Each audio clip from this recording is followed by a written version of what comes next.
Welcome dear students, आप सभी का स्वागत है बोर्ड एग्जाम्स यूट्यूब चैनल पर। तो डियर स्टूडेंट्स, इस वीडियो में हम करने वाले हैं कक्षा छठी वार्षिक परीक्षा सत्र 2024-25 विषय विज्ञान का पेपर जो आपका 8 मार्च को होने वाला है। उसका कंप्लीट पेपर का सॉल्यूशन हम इस वीडियो में करने वाले हैं उत्तर सहित। तो आपको वीडियो को एंड तक वॉच करना है। और अगर आपने हमारे यूट्यूब चैनल को अभी तक सब्सक्राइब नहीं किया है तो आप हमारे यूट्यूब चैनल को कर लीजिए सब्सक्राइब, ताकि ऐसे ही पेपर के वीडियोस की नोटिफिकेशन आपको सबसे पहले मिलती रहे। ठीक है, चलिए तो बिना किसी टाइम को वेस्ट किए शुरू करते हैं। राज्य शिक्षा केंद्र मध्य प्रदेश भोपाल वार्षिक परीक्षा सत्र 2024-25 विषय विज्ञान का हम पेपर करेंगे कक्षा 6 का। पूर्णांक आपका 60 अंक रहेगा। समय आपको 2.5 घंटे का परीक्षा में मिलने वाला है। तो चलिए देखते हैं। प्रश्न क्रमांक 1 से प्रश्न क्रमांक 5 तक आते हैं आपके बहुविकल्पीय प्रश्न, जिनका आपको निर्देश दे रखा है जिनका आपको निर्देश दे रखा है निम्न में सही विकल्प चुनकर उत्तर लिखिए। प्रत्येक प्रश्न के लिए 1 अंक निर्धारित है। तो प्रश्न क्रमांक 1 है आपका, निम्न में से कौन सी वस्तु अपारदर्शी है? तो आपका ए ऑप्शन है जल, बी ऑप्शन आपका ईंट, सी ऑप्शन आपका कांच और डी ऑप्शन है आपका वायु। तो प्रश्न क्रमांक 1 का आपका सही उत्तर क्या जाएगा? बी ऑप्शन, यानी कि ईंट आपको इसमें राइट आंसर लिखना है। दूसरा प्रश्न है आपका, जल व तेल के मिश्रण को किस विधि द्वारा पृथक किया जाता है? तो आपका ए ऑप्शन है चालन विधि, बी ऑप्शन है आपका अवसादन व निस्तारण विधि, सी ऑप्शन है आपका संवहन विधि और डी ऑप्शन है आपका निस्यंदन विधि। तो प्रश्न क्रमांक 2 में आपको सही उत्तर लिखना है बी ऑप्शन, यानी कि अवसादन व निस्तारण विधि। ठीक है, बी ऑप्शन आपको इसमें राइट आंसर लिखना है। अगला आता है आपका प्रश्न क्रमांक 3, भोपाल से इंदौर के बीच की दूरी को प्रमुख रूप से किस मात्रक द्वारा व्यक्त किया जाता है? तो आपका ए ऑप्शन आता है सेंटीमीटर, बी ऑप्शन आता है आपका मीटर, सी ऑप्शन है आपका किलोमीटर और डी ऑप्शन आपका डेकामीटर। तो प्रश्न क्रमांक 3 में आपको सही उत्तर लिखना है किलोमीटर, यानी कि सी ऑप्शन आपको इस क्वेश्चन का राइट आंसर लिख देना है। नेक्स्ट अगला प्रश्न आता है आपका प्रश्न क्रमांक 4, छाया की आकृति निर्भर करती है। तो आपका ए ऑप्शन है इसमें वस्तु के आकार पर, बी ऑप्शन है आपका प्रकाश स्रोत की स्थिति के आकार पर, तीसरा है आपका प्रकाश स्रोत के रंग पर और चौथा है आपका उपरोक्त सभी। तो प्रश्न क्रमांक 4 में आपको सही उत्तर लिखना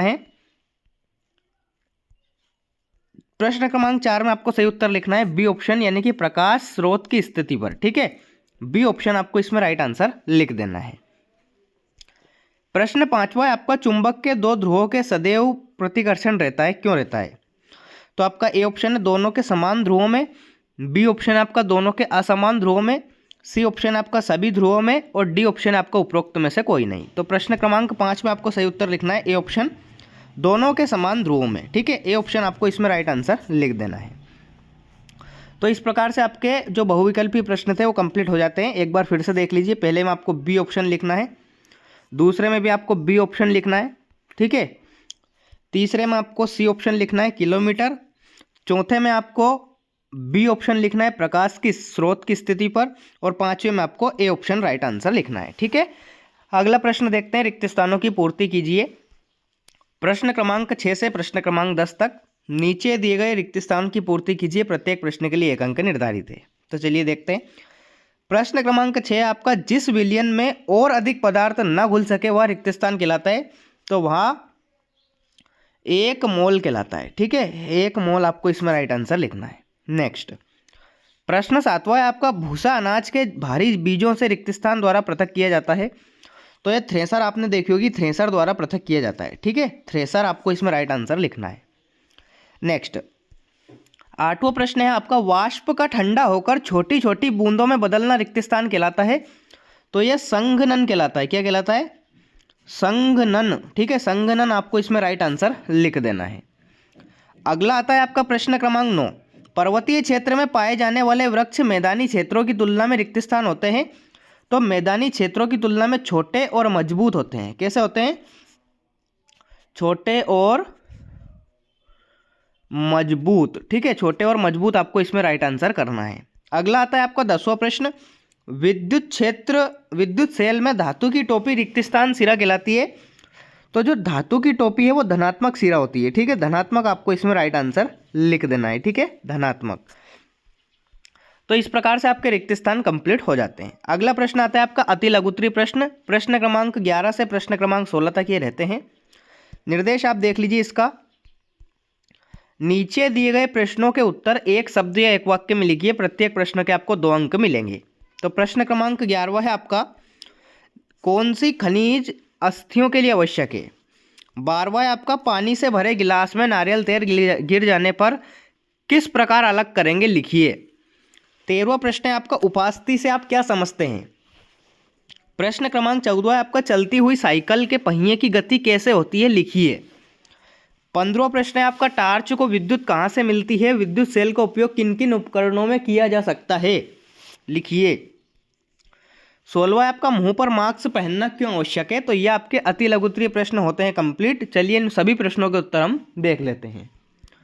तो देखिए प्रश्न क्रमांक 11वें का उत्तर आप देख लीजिए आपके सामने, कौन सा खनिज अस्थियों के लिए आवश्यक है, यानी कि हड्डियों के लिए।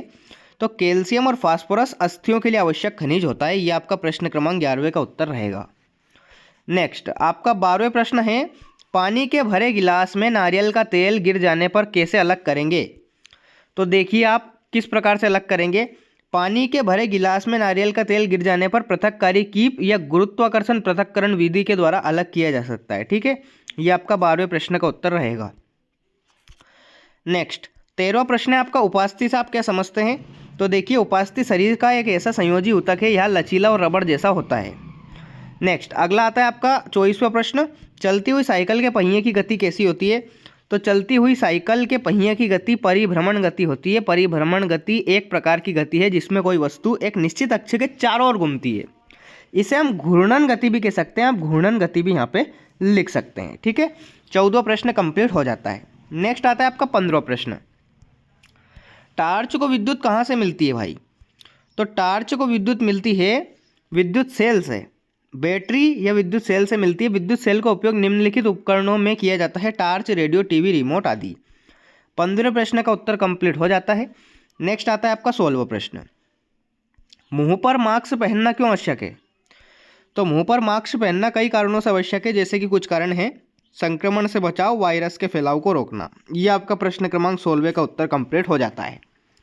अति लघुत्तरीय प्रश्न आपके कंप्लीट हो जाते हैं। अब आते हैं आपके लघुत्तरीय प्रश्न, प्रश्न क्रमांक 17 से 22 तक। नीचे दिए गए प्रश्नों के उत्तर 30 से 40 शब्दों में लिखिए, प्रत्येक प्रश्न के लिए 3 अंक आपको मिलेंगे। प्रश्न क्रमांक 17 है आपका, विटामिन हमारे शरीर में किस रक्षा करने में आवश्यक होते हैं। 18वां है आपका, कठोर और कोमल पदार्थ से आप क्या समझते हैं। 19वां है आपका, धारा रेखीय आकृति किस जलीय जीव में पाई जाती है तथा किस प्रकार की संरचना में मिलती जुलती है। 20वां है आपका, एक समान मापन प्रणाली की आवश्यकता क्यों उत्पन्न हुई थी। 21वां है आपका, घर में बिजली की सप्लाई कहाँ से आती है। और 22वां है आपका, कार्बन डाइऑक्साइड गैस के 2 उपयोग लिखिए। ये आपका प्रश्न क्रमांक 17 से प्रश्न क्रमांक 22 तक आपके लघुत्तरीय प्रश्न कंप्लीट हो जाते हैं। चलिए इन सभी प्रश्नों के उत्तर हम देखते हैं। तो देखिए प्रश्न क्रमांक 17वें का उत्तर आपके सामने इस प्रकार से रहेगा। ठीक है, प्रश्न क्रमांक 17वें का उत्तर आपके सामने। नेक्स्ट 18वें प्रश्न का उत्तर आप देख लीजिए, कठोर पदार्थ क्या होते हैं।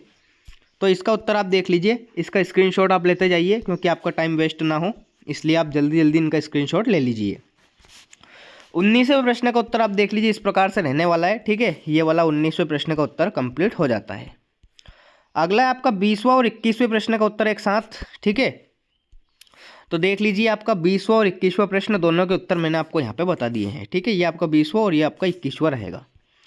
अगला है आपका 22वें प्रश्न का उत्तर। ठीक है, कार्बन डाइऑक्साइड गैस का प्रयोग कोल्ड ड्रिंक्स और अग्निशामक यंत्रों में किया जाता है या ग्रीन हाउस में पौधों की वृद्धि बढ़ने के लिए उपयोगी होती है। ठीक है, ये आपका 22वें प्रश्न का उत्तर कंप्लीट हो जाता है। लघुत्तरीय प्रश्न कंप्लीट। अब लास्ट बचे हैं आपके दीर्घोत्तरीय प्रश्न। प्रश्न 23 से प्रश्न 26 तक ये होते हैं। निर्देश आप देख लीजिए, नीचे दिए गए प्रश्नों के उत्तर 70 से 80 शब्दों में लिखिए, प्रत्येक प्रश्न के लिए 5 अंक आपको मिलेंगे। 23वां प्रश्न आप देख लीजिए, जड़ किसे कहते हैं या कितने प्रकार की होती है। 24वां प्रश्न आप देख लीजिए, पर्वतीय क्षेत्र में पाए जाने वाले पौधों की 4 विशेषताएं लिखिए। 25वां प्रश्न आप देख लीजिए, मेरुदंड किसे कहते हैं, इसका क्या अर्थ है। और 26वां प्रश्न देख लीजिए, चुंबक को सुरक्षित भंडारण के लिए किस प्रकार रखना चाहिए। ठीक है, तो ये आपका 23वें प्रश्न से 26वां प्रश्न तक कंप्लीट हो जाते हैं दीर्घोत्तरीय प्रश्न। चलिए इनके उत्तर हम देखते हैं। तो जड़ किसे कहते हैं, तो जड़ की परिभाषा आप देख लीजिए, जड़ों के प्रकार आप देख लीजिए, 3 प्रकार होते हैं। ठीक है, तो इस प्रकार से कंप्लीट आपको आंसर लिखना है प्रश्न क्रमांक 23वें में। ठीक है, नेक्स्ट 24वें प्रश्न का उत्तर आप देख लीजिए, पर्वतीय क्षेत्रों में पाए जाने वाले पौधों की विशेषताएं। तो 4 विशेषताएं दे रखी है, आपको कंप्लीट इनको याद कर लेना है। 25वां प्रश्न आप देख लीजिए, मेरुदंड और इनके कार्य। ठीक है, ये आपका 25वां प्रश्न रहेगा इसका उत्तर। और 26वां और लास्ट प्रश्न आप देख लीजिए, चुंबक को सुरक्षित भंडारण के लिए। ठीक है, ये आपका प्रश्न क्रमांक 26वें का उत्तर रहेगा। 5 पॉइंट दे रखे, पांचों आपको याद करना है। ठीक है, तो कक्षा 6ठी विषय विज्ञान 8 मार्च को जो आपका पेपर होगा विज्ञान का, उसका कंप्लीट पेपर का सॉल्यूशन हमने इस वीडियो में कर लिया है। अगर आपको कोई डाउट है तो कमेंट बॉक्स में कमेंट करके ज़रूर बताइए, और साथ ही में आप हमारे यूट्यूब चैनल को कर लीजिए सब्सक्राइब, ताकि ऐसे ही वीडियोस की नोटिफिकेशन आपको सबसे पहले मिलती रहे। तो मिलते हैं अगले वीडियो में, तब तक के लिए टाटा बाय बाय, जय हिंद, वंदे मातरम।